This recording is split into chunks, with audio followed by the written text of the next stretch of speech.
OpenAI recently caught the attention of the general public with the release of its popular chatbot platform ChatGPT. Don't forget to like and subscribe for more amazing videos. After being introduced on November 30, ChatGPT quickly surpassed 1 million members.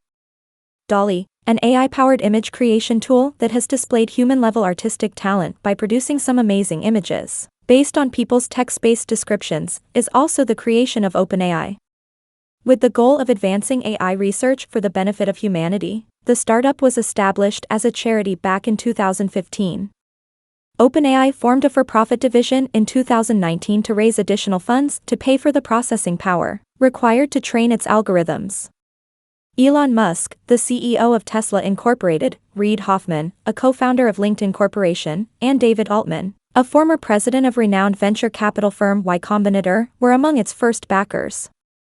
However, Microsoft Corporation, a business with which OpenAI has developed a close relationship, has provided the majority of the funding raised by the organization since that time. OpenAI Incorporated is the target of a tender offer from investors that could boost its valuation to as much as $29 billion. OpenAI recently caught the attention of the general public with the release of its popular chatbot platform ChatGPT.